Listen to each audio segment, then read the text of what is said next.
Hello and welcome to Big Orbit Cards unboxing video of the new Magic the Gathering expansion, Modern Masters 2017 edition. My name is Simon.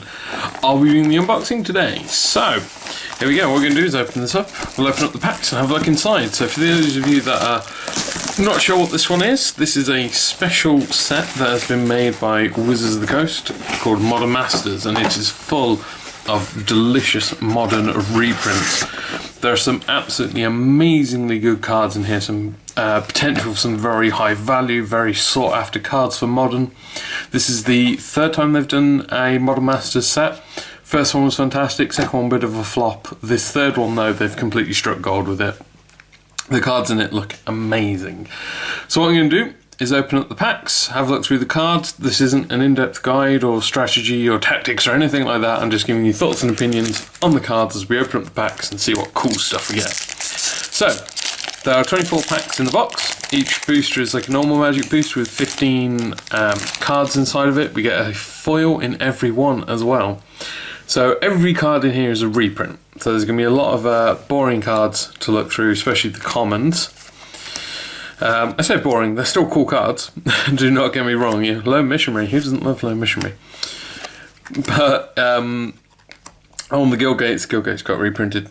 But with 15 cards to go through, we're going to sort of skip slightly a bit. So I'm just going through the first couple of packs. We'll go through all the cards and afterwards we'll skip a bit.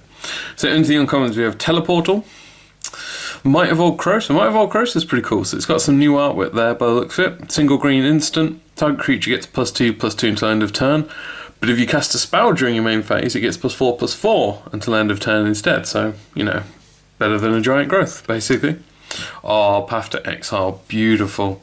So, very sought after card in things like Modern and stuff like that. So, it's a nice, valuable card there. Our rare as the pack is Venser. Ah, poor Venser. Gave his life so Khan could live. And we have a foil, Wake the Reflections. Nice. So I'm just going to put the foil down there. And we have a Goblin token. Brrr. So let's go across the packs at the top here.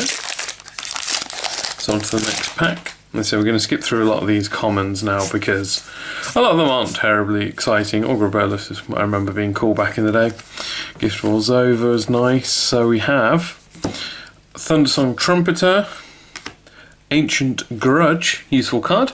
2 mana instant, destroy target artifact. Flashback is a green, so you can cast it from the grave for single green. It's just nice to see red and green combining together for their hatred of artifacts and their love of destroying things. Compulsive Research, quite a used card for drawing. Soul Warden, because I've managed to go through a card by accident. Desecration Demon was our rare, nice. Back in the day, he was quite a big hitter, wasn't he? And as you saw a moment ago, our foil was Soul Warden. Very nice card in foil. They haven't changed the artwork, which is good. I like that artwork. I like that Soul Warden. Next pack, Absence Pilgrim. So I'll repeat myself a lot here, but this was played way back. I remember that getting played a lot during the Innistrad days. So Dragonfather, useful card, get yourself some goblins, another Rakdos Guildgate there. Tatamung Witch for an uncommon. Azoria Signet, I didn't know the signets were printed in here, so that's a cool cycle to have, especially for the limited play, I guess. Goblin Assault, our rare is the Fulcrumrath Aristocrat. And we have an Attended Knight. So I mean, so far it's not been terribly exciting. Oh, the new artwork on the soldier token is quite cool. So far, not terribly exciting stuff in there. Nice and pretty. I mean, as I start to say, the limited environment, actually drafting this set could be quite fun. There's a lot of multicoloured love in here. You can really sort of, you know, get a lot of fun out of drafting this set, and if you get an opportunity to, I would definitely recommend it. It's about PS useful. So on commons we have a Signet, a Seal of Doom, and an Azure Mage. I have a Deadeye Navigator and a Wayfaring Temple as our foil and rare. So I've bigged up how exciting and stuff this set is, and I've yet to hit a mythic or rare that particularly makes us jump for joy. So my apologies, maybe it's just like this is us building up. Oh, Burning Tree Emissary went down to rare, didn't it? It used to be an uncommon back in the Ravnica days, so that's gone down to common. Magma Jet's useful. Explore's good. A lot of commander players do like a bit of exploring. So, Teleportal again for uncommon. Rock Swarm Monk. Compulsive Research, and we have Wart, the Raid Mother. Oh, pretty. And then Eyes in the Sky. And then on to the next one. So Gideon's Lawkeeper, just quite a common reprint, isn't it? The Gideon's Lawkeeper. Grawl Guildgate, Traitorous Instincts, Rootborn. So here we have an Arcane Sanctum, a Arachna Spinner, and an Azure Mage. We have a Sever the Bloodline, and the Skerstag Occultist in foil. So yeah, so I imagine playing this in a draft format could be quite fun. You know, you can effectively sort of build in any direction you want to because of the amount of mana fixing with the Signets, the Guild Gates, and you have the fetches at rare. I mean, fetches aren't amazing, you know, well, they are amazing, but not amazing in the draft format. I love Spike Jester, by the way, cool card. Yeah, you can do a lot of building in a lot of different directions just because of the amount of multicoloured that there is. So, Torrent of Souls, Baloth, a Cage Trap, we have Simic Sky Swallower, and Gideon's Lawkeeper, and a Golem token. So nothing's made me wow yet. I'm shocked and surprised. We've all been fairly lackluster so far. Maybe it's just the top of the box. Maybe that's all it is. Maybe I'm just being a bit unlucky with the top here. Druid's Deliverance, Madcap Skills. Ooh, nice. Is that a foil spell pierce down there? So Signet, Lingering Souls, Gaia's Anthem. Oh, Spire Monitor, sorry. And we have a Stoic Angel. So it's a shame the Stoic Angel is quite a nice card. As you can see, she's on the cover. You can't really see that, sorry. She's on the cover of the boosters, so she's quite a nice card. It's quite controlly. It really does show, you know, Flying Vigilance 3/4 with players can't untap more than one creature really shows off the fact that, you know, she covers these 3 different colours. I like that. The design of it is quite a nice one. Wake the Reflection, Sensor Splicer, Jungle Shrine. So part of the multicoloured Savage Lands. So there's 2 multicoloured in one go. Nice. Phantasmal Image and an Ogre Jailbreaker. So a little bit of cloning effect there. Let's get those the right way around. Oh man, this is it's slightly disappointing so far, just because we haven't even had a mythic yet. They've all been rares. I mean, maybe this is it. Maybe this will be the pack. This will be the one, and we'll pull something really amazing from this one. And we're going to find out. So we have a Banishing Stroke, a Trumpeter, Flicker Wisp, useful for things like death and taxes, and a Grafdigger's Cage. Good sideboarding card. Oh, and a Falconry Thrush, Scrat and Foil. Can't complain at that. It's not too bad. Yeah, Grafdigger's Cage, nice little sideboard card for Graveyard Hate. My poor Living End deck comes to mind there. So, I mean, it'd be really nice if we pulled some of the rare lands here, because those are really cool. The fetches being reprinted, the enemy fetch colour prints, just be so nice. So we have Abyssal. Oh, sorry, I kind of skipped through those ones, didn't I? Wambling too much about lands. We have a Cruel Ultimatum and a Rock Link. I remember when the Cruel Ultimatum came out, because that was back when I was really actively playing Magic. Good old Nicky B tormenting Sarkhan there. So that's a reprint with different artwork from the original set. Delirium Sky, Rootborn, Spire Monitor, Madcap. So we have another Azorius Signet, Intangible Virtue, a Tau Gargoyle, a Ranger of Eos, and a Tandem Lookout. Can't say I remember Tandem Lookout, sorry dude. But Ranger of Eos, 4 mana, 3/2 creature. Bit of a rare, nice. And when he enters the battlefield, search your library for up to 2 creatures with converted mana cost 1 or less, reveal them, put them into your hand, and shuffle your library. So basically he supports white weenies. You know, go fetch me an army of white weenies. It's, kind of what he's saying and doing there with his little birdie. Burning Tree, as I said, good card. Spell Pierce, Soul Warden. Oh, there's some nice commons in this pack. So Demir Signet, Agent of Masks. I don't remember you. 5 mana, 2/3 at the beginning of your upkeep. Each opponent loses 1 life. You gain life equal to life lost this way up. So Commander. Unflinching Courage. Oh wow, nice. Cool card. 3 mana enchantment. Creature gets +2/+2 trample on lifelink. Very nice. So we have a Abrupt Decay. Cool. Nice bit of removal for modern. So 2 mana instant, can't be countered by spells or abilities, destroy target online permanent with converted mana cost 3 or less. So it can only hit sort of the slightly smaller things because of the mana cost 3 or less, but it can't be countered. So, you know. And Traitorous Instincts for a foil, and a Beast token. So yeah, I don't think we've hit a mythic yet, have we? Or we haven't, I've completely blown over it, sorry. So, oh, I see a foiling miracle there, so that's that going to be Thunderous Wrath in foil, I think. I don't think many of the other miracles made it in there. So we have, is it a Sin Collector, a Wall of Frost, a Misty Rainforest, boom, beautiful.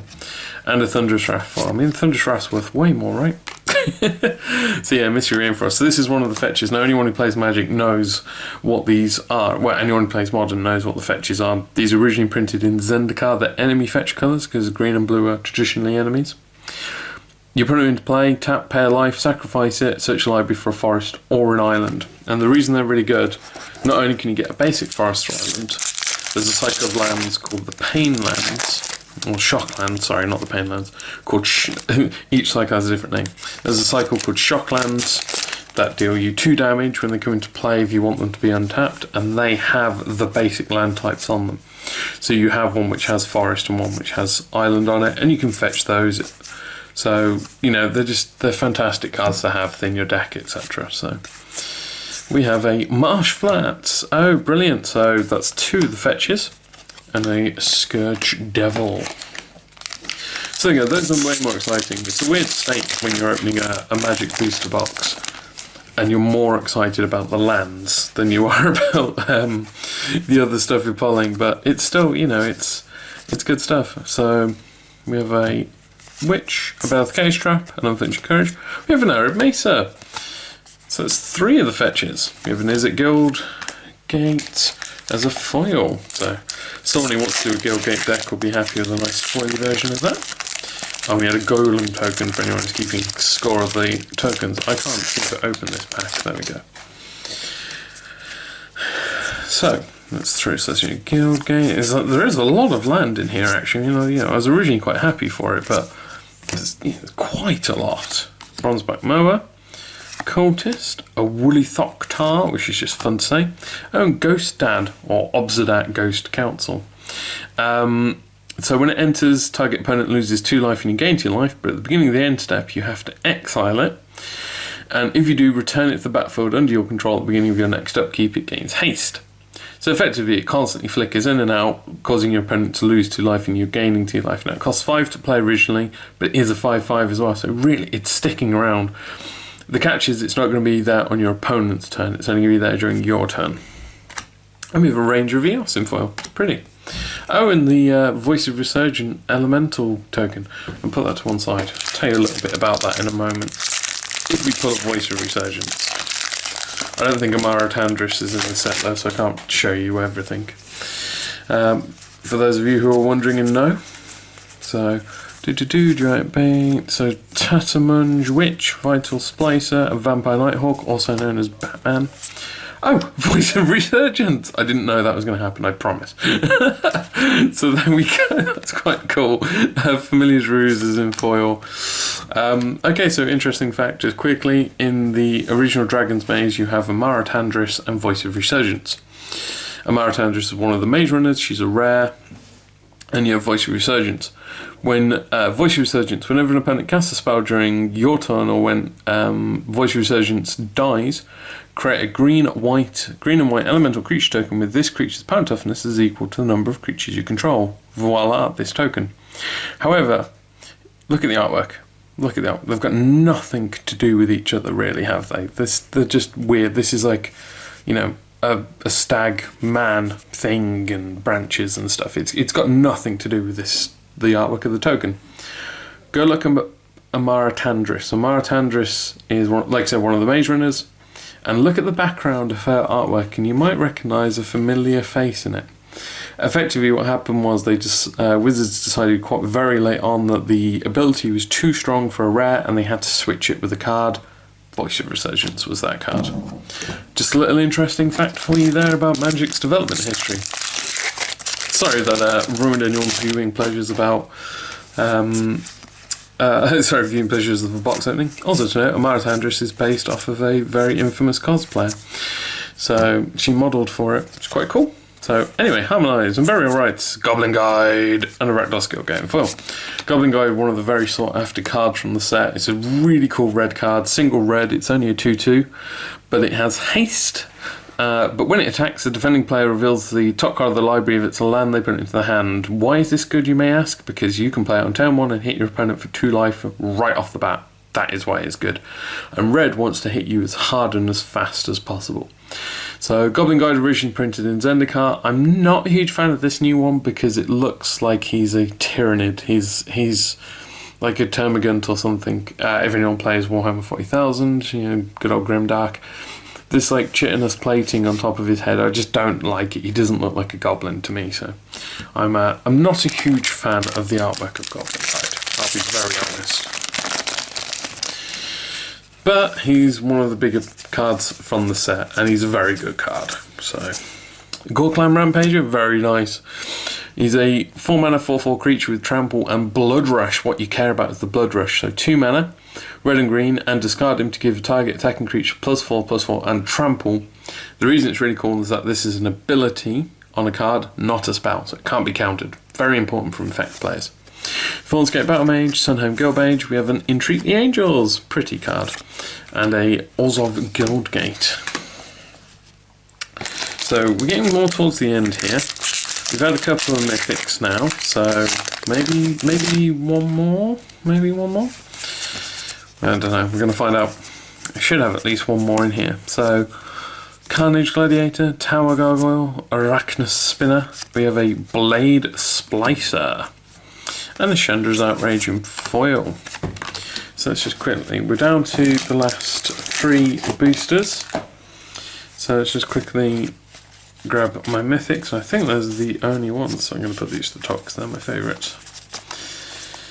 So, yeah, I think these are the only mythics I've pulled so far. So hopefully, fingers crossed, there should be at least one more in there.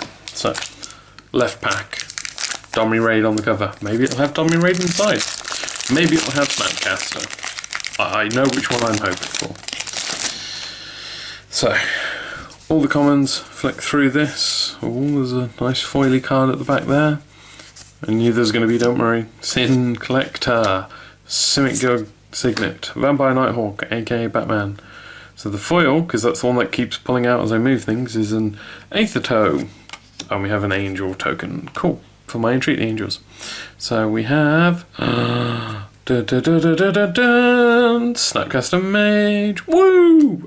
Look, you've seen me open that pack. So yeah, that's our 3rd mythic, Snapcaster Mage. Whew.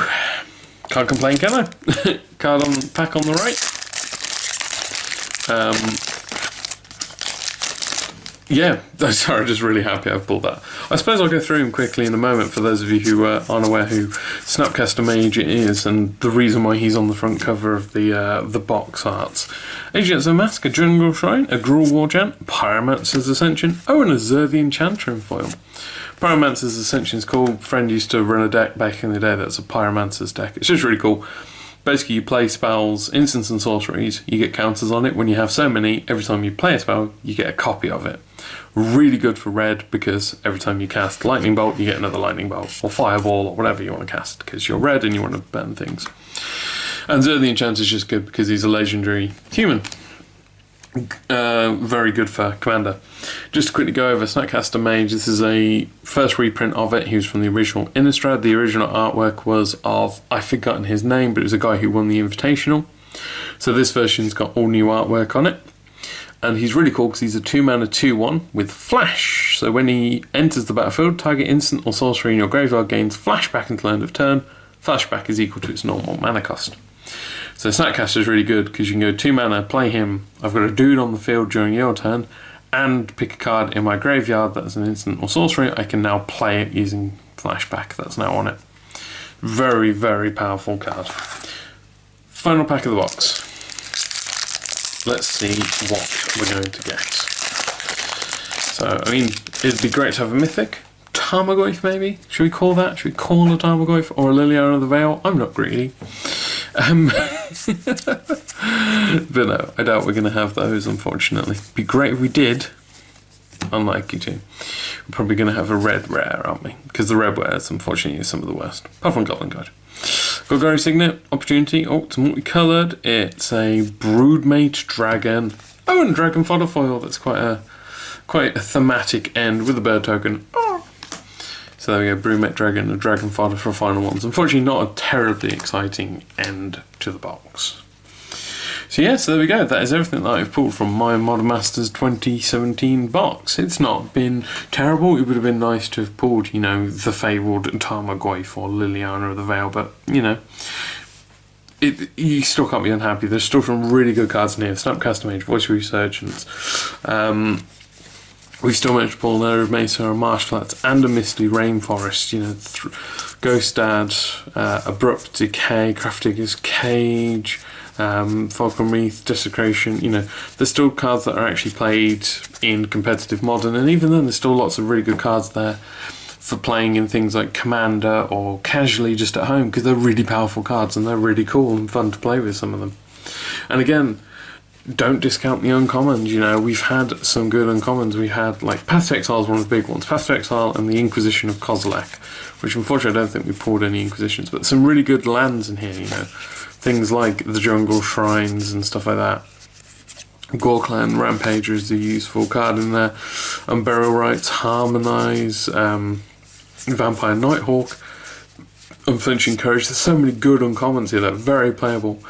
Yeah, they're not worth huge amounts of money, but then, you know, if you're just worried about selling Magic cards, which I know we technically do as a business wish, then, you know, but no, there's lots of playable stuff in here, lots of fun things. Lingering Souls, all the Signets. You know, these boxes are going to set you up for a long time with some really cool stuff to play with. So there we go. That is everything from my Modern Masters 2017 edition box. So remember, everything you've seen here today, all the individual cards are available to buy and sell on our website, bigorbitcards.co.uk. Remember to like and subscribe. Check out my other Magic the Gathering unboxing videos if you're into them. Otherwise, if you have any questions, feel free to leave them below. I hope you've enjoyed watching. I'll see you next time. Bye.